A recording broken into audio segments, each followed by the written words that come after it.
Oi, meus amigos, professora Ariane Nobre aqui com vocês em mais uma aula de História. Hoje trazendo a temática o importante papel da mulher no desenvolvimento da ciência moderna. E vamos lá adentrar esse tema. Trazemos aí primeiro uma imagem, né, mostrando aí várias mulheres abraçadas. Representando o que, meninos? Vamos observar e analisar direitinho aí essa foto. Representando a união entre elas, né? E representando também que nós encontramos e observamos mulheres aí de todas as etnias, né? De pele negra, de pele branca, cabelos ruivos, magras, gordinhas. Então, essa imagem ela é bem característica dessa temática que a gente está vendo agora em história, que é a questão da igualdade, né? Que diferente de qualquer outro tipo de coisa, religião, crença, etnia, opção sexual, o importante é respeitarmos uns aos outros. A igualdade é a base de tudo. Mas vamos lá conhecer um pouquinho dessa história. A presença feminina. A professora Ariane trouxe aí nessa imagem à esquerda uma foto às escritoras de Julie Eleonore de Lapinazzi. Detalhes dessa pintura, né? O que a gente pode observar? Vamos tentar analisar essa imagem com a professora Ariane. Nós observamos homens nessa imagem, do lado esquerdo? Observamos, né? Observamos mulheres? Também observamos. Mas eu pergunto a vocês, quem está em maior quantidade aí? Os homens ou as mulheres? Infelizmente, os homens, né? As mulheres aí em sua minoria. 4 mulheres, né? Se a gente for analisar direitinho aí nessa imagem. Bem, pessoal, voltemos à pintura de Le Monnier e a gente vai observar com atenção e procurar imagens de mulheres, como eu já pedi para vocês fazerem anteriormente. Além da Madame Geoffrin e a atriz Claire Joseph, há na tela mais 4 mulheres, ao contrário do que ocorria nas academias, que não se aceitavam era de jeito nenhum a presença feminina.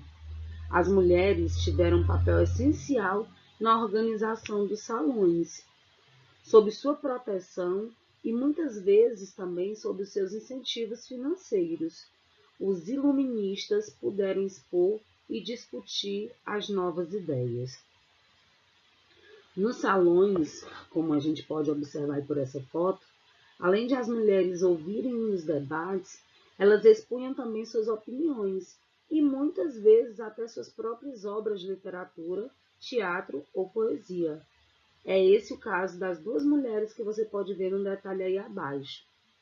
Do lado esquerdo do quadro nós temos a de vestida azul representando Jeanne Joly, que além de escritora, ela organizava também os salões, esses encontros que aconteciam com os iluministas. Ela recebia vários dos enciclopedistas nesses salões, né, para poder discutir, para poder trocar ideias. E mais ao fundo a gente encontra Anne Marrier, que também é escritora, poeta, dramaturga francesa, que desde 1733 tinha o seu próprio salão.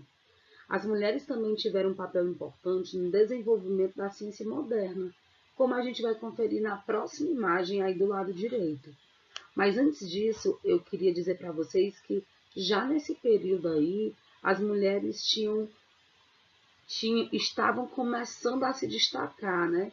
E essas mulheres que eu citei agora, essas 2 mulheres, elas viviam aquém do seu tempo, né? Com mentalidade assim realmente brilhante para as mulheres daquele período que viveram naquela época. Mas vamos analisar agora a figura do lado direito, essa imagem aí do lado direito, né? E aí nós trazemos nesse momento a temática as mulheres e a ciência moderna. Até o século XVIII, mais ou menos, a atividade científica era um domínio quase exclusivamente masculino, eram os homens que dominavam. Durante o Iluminismo, algumas mulheres romperam essa barreira, como a gente pôde observar nessa imagem aí do lado. Uma delas foi a escritora e poeta inglesa Marie Ortley Montagu. Durante o período em que morou em Constantinopla, que é a atual Istambul, hoje em dia na Turquia, ela observou que os turcos se imunizavam de varíola. O método era simples, fazia-se um arranhão no braço de uma pessoa sadia e introduzia-se nele a saliva de uma pessoa doente. Na pessoa inoculada, o que quer dizer essa palavra inoculada? Na pessoa que era injetado esse vírus enfraquecido e a pessoa com organismo saudável, né? O vírus da varíola era mais fraco do que quando se contraía a doença pelo contágio, como a forma normal. Quando voltou à Inglaterra, o que é que ela fez? Ela simplesmente pegou a própria filha e a princesa do país de Gales e fez as duas serem inoculadas com o vírus. Com esses testes, como esses testes deram certo, a prática da inoculação difundiu-se rapidamente pela Grã-Bretanha, apesar das resistências da classe médica, né, de irem contra esse tipo de atitude. Já na França, a marquesa Emilie de Châteaulet traduziu e publicou várias obras de Isaac Newton. Com as publicações, o método científico newtoniano passou a ser reconhecido e utilizado amplamente pelos iluministas franceses, né?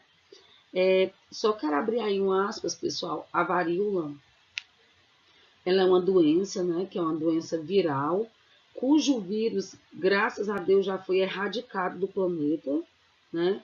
Mas esse vírus, a varíola, era uma doença que ela levava à morte, né? Então, graças a Deus, com os avanços aí da ciência, nós conseguimos erradicar essa doença no mundo. E aí, dando sequência aí no nosso próximo slide, eu gostaria de saber de vocês, quem sabe me dizer o que é que nós comemoramos no dia 8 de março? Alguém sabe? Muito bem, parabéns para quem respondeu, que é o Dia Internacional da Mulher. Muito bem. O primeiro Dia Nacional da Mulher foi celebrado em maio de 1908, nos Estados Unidos.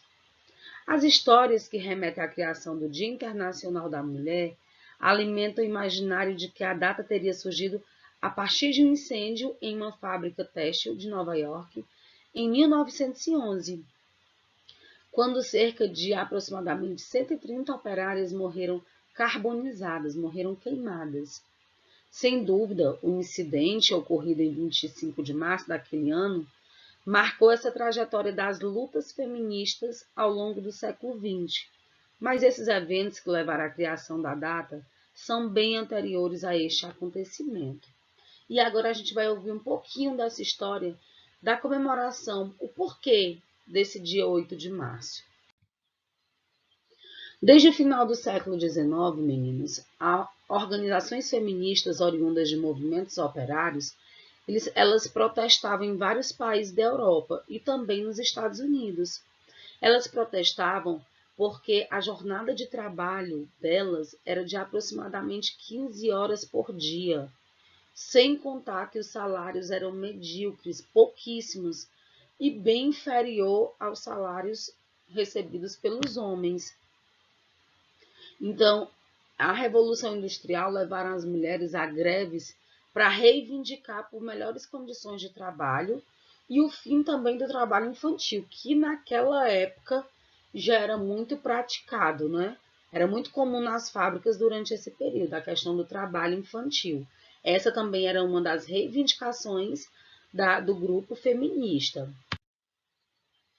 Quando foi lá em 1910, durante a Segunda Conferência Internacional de Mulheres Socialistas na Dinamarca, uma resolução para a criação de uma data anual para a celebração dos direitos da mulher foi aprovada por mais de 100 representantes de 17 países. Olha que coisa legal.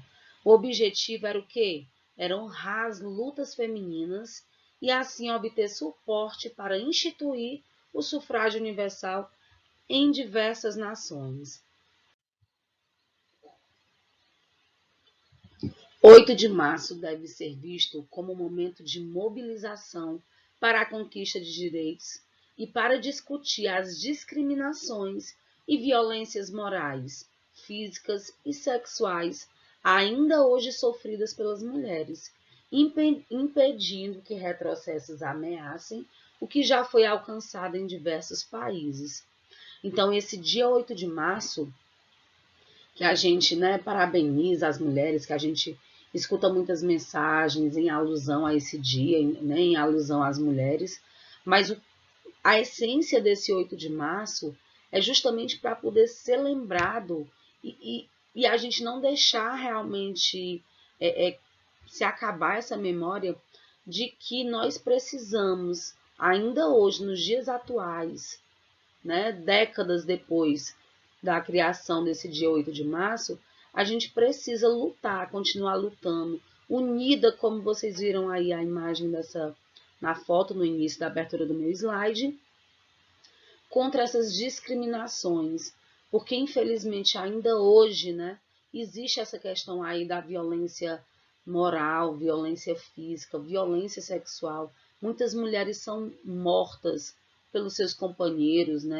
são agredidas fisicamente, agredidas psicologicamente, que hoje em dia também é muito presente no nosso cotidiano. No Brasil, as movimentações em prol dos direitos da mulher surgiram em meio aos grupos anarquistas do início do século XX, que buscavam, assim como nos demais países, melhores condições de trabalho e também uma melhor qualidade de vida. A luta feminina ganhou força com o movimento das sufragistas nas décadas de 1920 e 30, que conseguiram direito ao voto em 1932. Olha que bacana! Na Constituição promulgada por Getúlio Vargas. A partir dos anos 70, emergiram no país organizações que passaram a incluir na pauta das discussões a igualdade entre gêneros, a igualdade entre homem e mulher, a sexualidade e também, pessoal, a saúde da mulher.